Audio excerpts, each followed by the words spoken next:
Minister for Gender, Children and Social Welfare in an exclusive interview held at her office in Kanifing.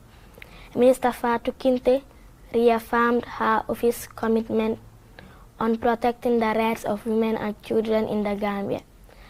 Alaji Sompo Ceesay had an interview with the minister. Here is an excerpt. Minister, how far have you gone in protecting the rights of children in the Gambia? Thank you very much. First of all, by creating this ministry for gender, children and social welfare is one move towards protecting the rights of children in the Gambia. And in the ministry, we have a whole directorate responsible for children's issues.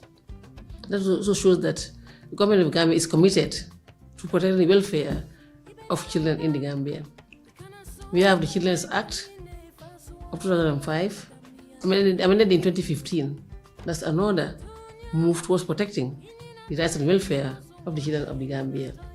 And as we are speaking, we have just developed the children's policy. The draft is complete and is being reviewed. That's another way of the government of Gambia putting into practice the commitment made to protect the welfare of children in the Gambia. And we have our staff in the field who are working with other stakeholders to protect the welfare of children at every level, at macro level, at meso level, and also at micro level. So every effort is being made by us, working alone and working together with stakeholders to protect the welfare of children. The fight against FGM continues to gain momentum. What are the successes?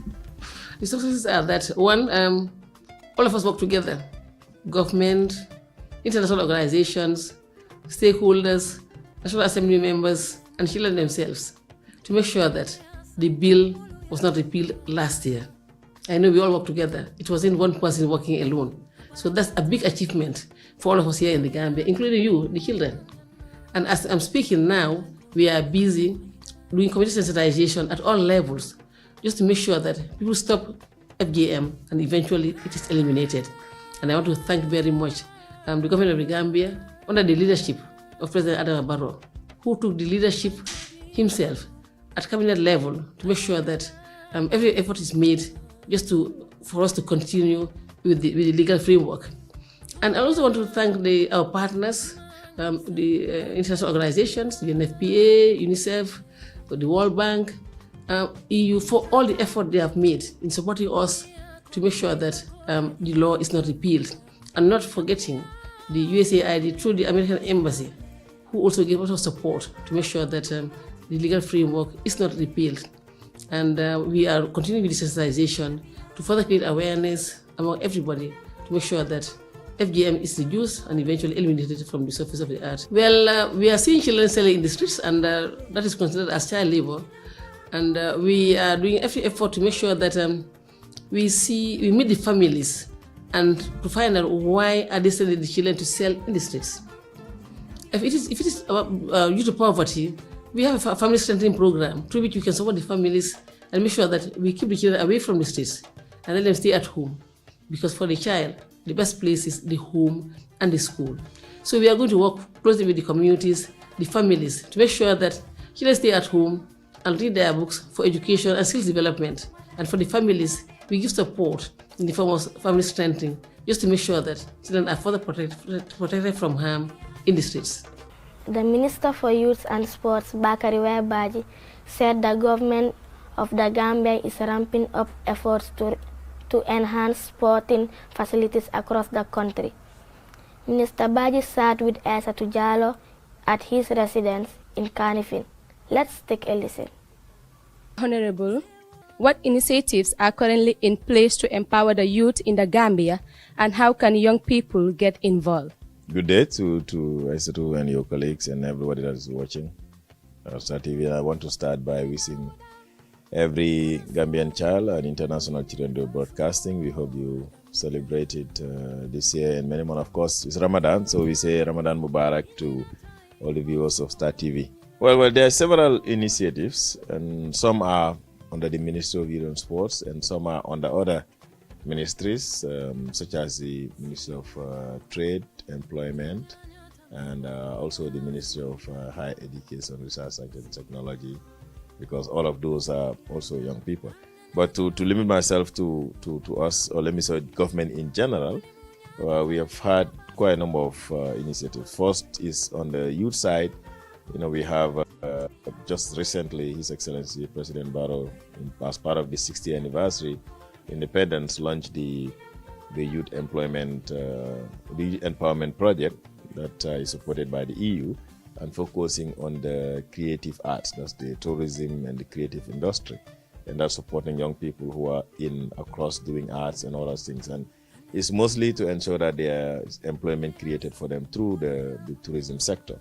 And then just yesterday, we also launched, His Excellency rolled out the $396 million fund to support TVET education, which is technical, vocational, and educational training. And this is under the Ministry of Higher Education. So all of those projects are supporting young people in different areas. Skills development, we understand, is very key, so we prioritize that. But within the ministry itself, we have our own institutions, that is the National Youth Council, which is supporting young people in advocacy, in awareness raising, and doing a lot of trainings across the country and empowering young people, giving them a voice. We have the National Youth Service Scheme. Many people know it as NYSS. That is recruiting young people annually, and then we take them through an orientation, and when they're done, they go to the institution of their choosing, and the ministry pays their tuition fee, and they give them a monthly stipend. And last year, we recruited 200 young people, which is a record number. And a year before that, we had also President Barrow launched the National Youth Service Graduate Program, which is targeting university students. So all of these are initiatives that are in place meant to empower young people. Under the entrepreneurship, because we know not all young people are into TVET training or into sports or others, there are some that are interested in business. Under our NEDI, the National Enterprise Development Initiative Program, we train young people on business models, on business ideas, as well as give them grants or loan to run the business, to scale up the business that they have. And under the PIA, we have a skills training school in Bakau that is training several young people, mostly disadvantaged young people and those who are out of school, on different skills, mechanic, carpentry, masonry, welding, tailoring, hairdressing, you name it. So these are all projects that are under the ministry and by extension under the government, meant to support young people. Thank you so much, Honorable. I can say you guys are really planning. It's a good answer. Okay, my second question will be, what are the government's plans to develop sport infrastructure and support young athletes in the Gambia? Well, sports infrastructure is key, so I'll make this answer very short. But just to say, recently in September of 2024, the Ministry of Youth and Sports launched the new national sport policy, which is a replacement of the old policy that expired in 2019. And this sport policy talks about a lot of issues. How do we need to develop sports? What is the relevance of sports to the economy? And also aligning it with the concept of sports for development, which is using sports as a means to ensure economic empowerment of young people, economic empowerment of communities, bringing peace to communities and ensuring that there is peaceful coexistence. So apart from the participation, the infrastructure is your question, and this is exactly what our sport policy is talking about. Moving forward in 2025 and 2026, our emphasis is on sport infrastructure development, because we understand that, yes, we have made some significant gains in sports in different areas, in football, in volleyball, in wrestling, but we cannot be able to move ahead unless we look back and be able to develop the infrastructure, because that is what is going to give young people the opportunity to have at least some standard facilities to practice their sports and also participate in competition at the local level. So we have done some in Kafuta, in Buyam for football fields, in Janjambure, in Sandu, in URR, and we are currently doing one in Bakote.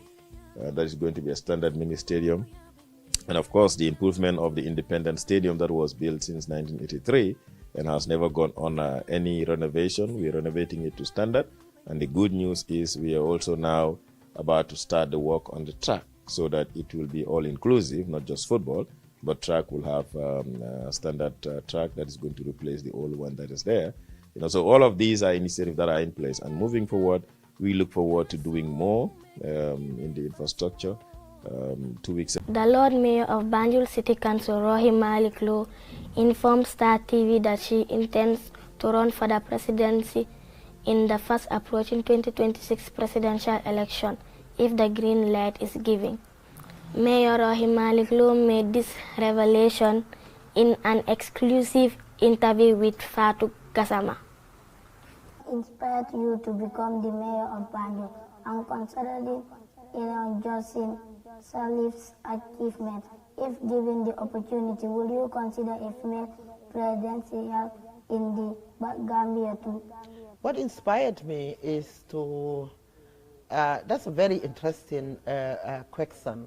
What inspired me is, first and foremost, I'm a Banjulian. Secondly, seeing the situation of the city, then decided to throw my hat on the political arena and to contest as a mayor. Being the first mayor also to be re-elected in the capital city as a woman says a lot. So that alone is a win for Banjul. That alone is a win for Banjul. We did it when everybody thought we cannot.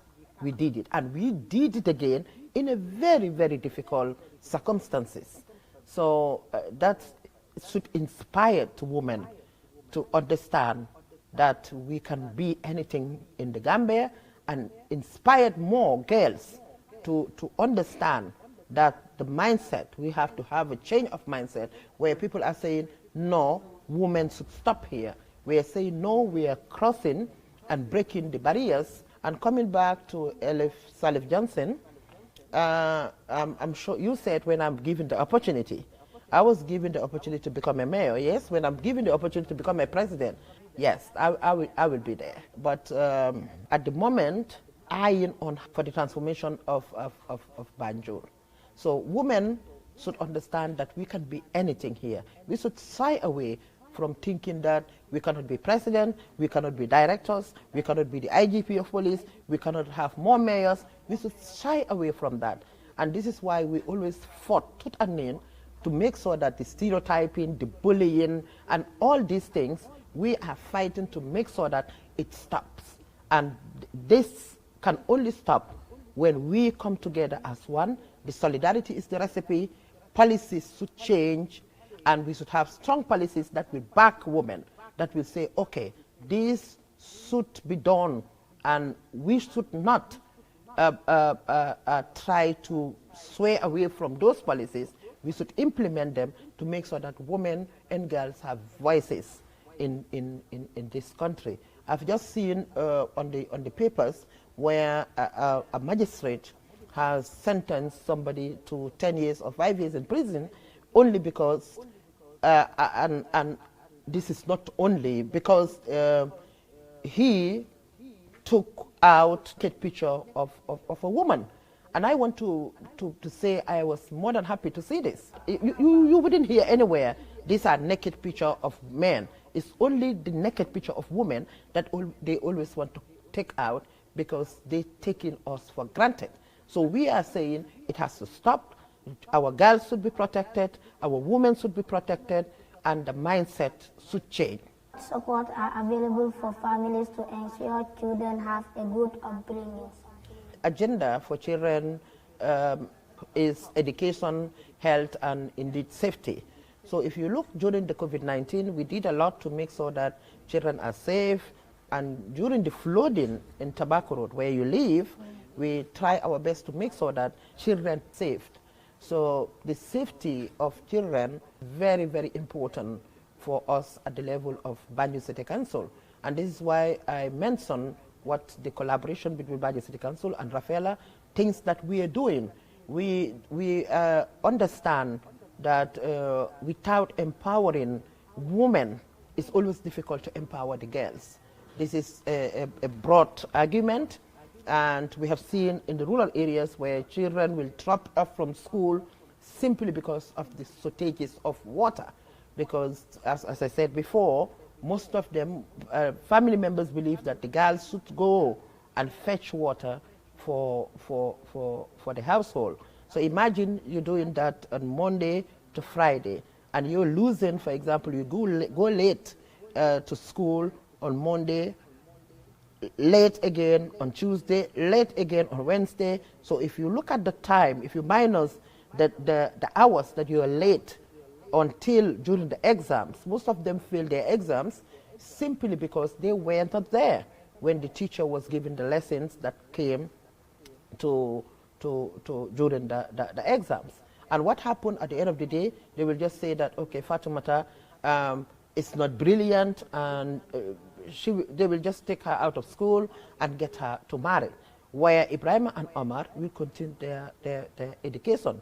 So when we knew and understand from our advocacy and from the research we did, we understand that this is the problem. This is one of the problems that stop girls from going to school and from dropping out of school as well. So we enforced the water project and said we are going to give every community water to make sure that girls are empowered. The managing director of Star FM and TV Gambia, Kausu Baji, highlighted the importance of the institution's new building. He described the development as more than just a physical structure, emphasizing that it represents the station's growth, resilience, and commitment to serving the Gambia public. Ruya Sankara held a short discussion with the MD, Kausu Baji. Details in this interview. What can you tell us about the relocation to this new building as the MD of the institution? It's a laudable initiative because considering Star FM and TV, we started as a radio station in the year 2012 in September. And along the line, evolution of media occurred in the Gambia. Media space was that much flexible, leading to the forced licensing for a private TV station in 2017, and in 2018 we also got our license. So we started as an online, then to the TNT, and then to the main channels. So we needed a bigger space where we can accommodate both the radio and TV, but we also needed a space not only to compete, but we needed a space to demonstrate our performance and capacity. So the relocation to the new building, like I alluded to most of the staffs during the inauguration day, that it is a challenge that we have to produce a better output, we have to produce a bigger capacity, but we also need to give a wider coverage, because if we were operating at a smaller space with lesser opportunities and we able to transform from a radio to a TV, now our target will be on content and coverage, and which I know the audience would surely follow to understand and accept that this relocation is timely. Key among it is this program. Last year we did it, but it was not at this magnitude. This year we are doing it within our space at a higher magnitude, and we expect such issues to continue. And gradually we will also expand our hands for more partnership, because it means also a higher responsibility, higher expenditure, and then therefore we should expand our source of income, and that will require more partnership, but more innovation as well. Why is the National Children's Day of Broadcast important to Star TV? Thank you so much. First and foremost, I will welcome you all to this important event, which is the International Children's Day of Broadcasting. Why is the day important to Star FM and TV? Star FM and TV, as a media house, our core mandate is to inform, educate, and entertain the general public. And understanding Children's Day or the International Children's Day for Broadcasting is a day that is set aside by UNICEF for the goal to have the opportunity to hear the talents, seize the talents of children.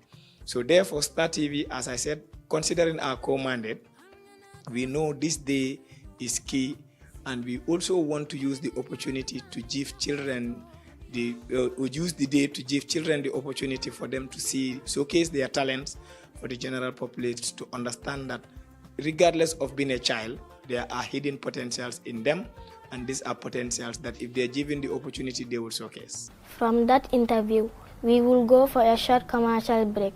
From there on, the news continues.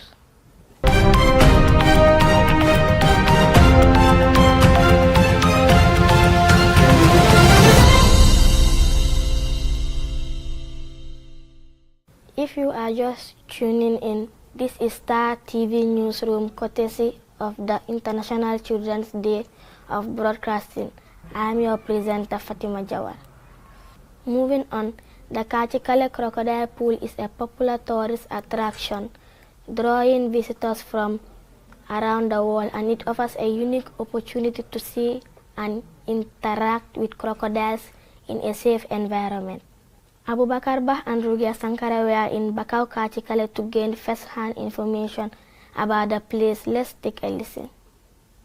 My name is Rugia Sankara from Rochester International School, and my question to you is, can you please introduce yourself and tell us the history of Kachikale? To tell you the history of Kachikale is that it is a sacred pond which the co-founders are Bojang. They were the first that came to Bakau about 300 years ago, and this place was given to them through the help they gave to a woman who cried for help that her child fell down in the well, and she needed help to get the child out. And the two brothers of Bojang, which is Tamba and Jali, helped her to get the child out. That's where they got the name Kachikale, and from Mandinka language, something down, you pick it up, it's called Kachika.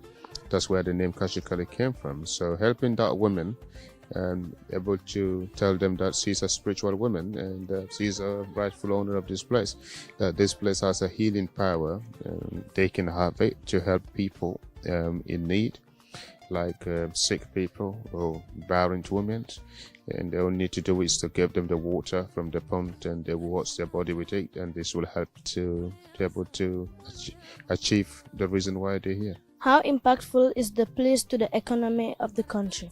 It's very impactful. It has a lot of impacts because it attracts tourists to come, and some tourists wanted to come. If I don't get it wrong, I think last 2 weeks I saw I met a British lady who said she just came to Gambia because she wanted to touch the crocodile, which has been her dream when she was a little child. So this has a lot of economically positive impact to our country. It creates jobs, in and out of Kachikale. So Kachikale is a good place for this country. So, what makes Kachikale Crocodile Pool unique compared to the other habitats in the region? It's unique because it's culture, and also getting closer to the crocodiles, as you see tourists touching the crocodile, and that we never have any incident whereby it has once happened, incident happens whereby crocodile bite. So this is very important. Are there any myths or legends associated with the crocodiles over here? I mean, spiritually, I would say yes. I mean, Kachikale is a spiritual, powerful place which has also been connected with two different places like Katong and Berending, which they have spiritual links. So, yes. What initiatives are in place to promote sustainable tourism around the crocodile pool? I mean, the only thing with the thing that is to promote this place is to make sure that the place look good, and to keep the good name of this place, and to make sure that it's well been attracted for the tourists around the globe, that Gambia is a place to come. Gambia is only, as far as I know, this is already a place that you can able to come and touch the crocodile. So it's something very important, which is more attractive. I've been 14 years, as I said to your colleague, and I met tens of thousands of people came from diaspora, Western countries, and said that they wouldn't have that chance to do this in their home. So here in the Gambia, so it means that we got something that they don't have, so we have to keep that and the good name of this place. Gaba Jahumpa Upper and Senior Secondary School, an institution known for its academic excellence. Since its establishment in the capital city of Banjul, Fatoumata Binta Bah and Teneng Boub interacted with the school's vice principal and the senior teacher on issues related to the school. More detail in this interview. How is it like to manage a school? School management entails managing the human resources, that is the teachers, the students, and also the curriculum to effect teaching and learning. So that's what school management is all about. Okay, you manage the school, which involve human resources. These are the teachers and students, curriculum, and teaching and learning. Sir, what message do you have for the general public regarding the school? The school, of course, we have a lot of challenges, but then the school is in a very good state, which in essence means that the school, since its inception in 1995, has become an institute of academic excellence. We've registered tremendous academic achievements in terms of results. Okay, and then education is all about making the best human beings. So we've achieved a lot since the inception of the school in 1995. And it's a municipal school. We can pride ourselves with success stories. Because, so many of our students who have passed through these schools now have become success stories. They can be found in almost every department that you can find in the country. So to speak, we doing our level best, and that we are very, very much proud of our success over the years. Although compared to other schools, it's a relatively new school, but then we have registered some success. Please, to be asked about my experience in this system, that is in the education system. So I thank you and then welcome you once again.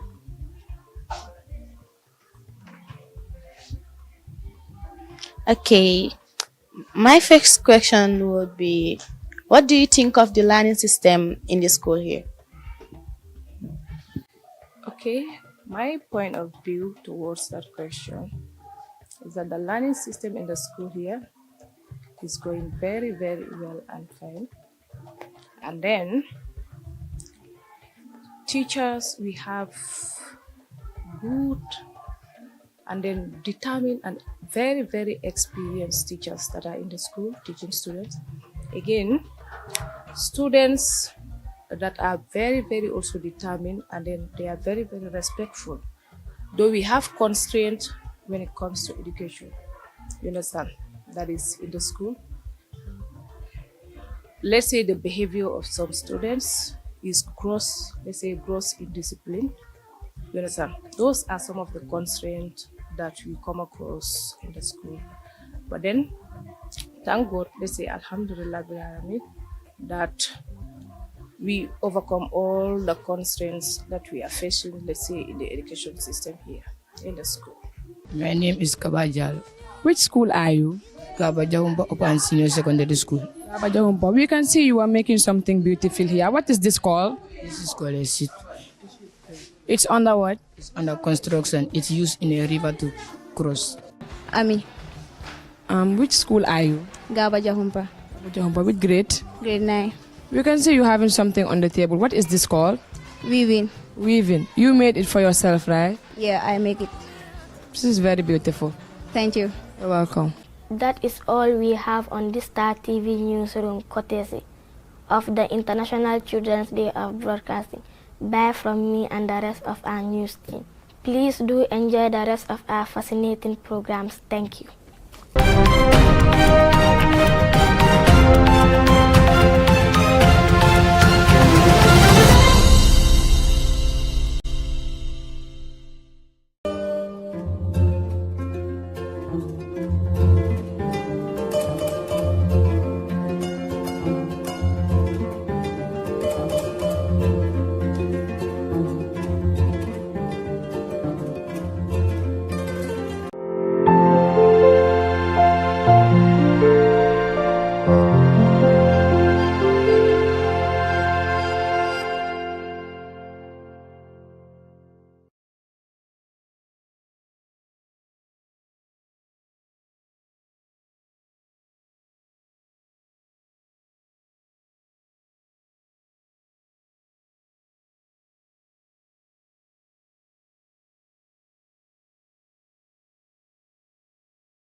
asalaamaaleykum Mayor ñu ngi leen nuyu di la wax dalal ak jaama tey nag man maa fi nekk ak yow di Mariama Jallow war a àndaa yow si waxtaan bi ñu ngi lay wax asalaamaaleykum ñu bàyyi la nga nuyu ak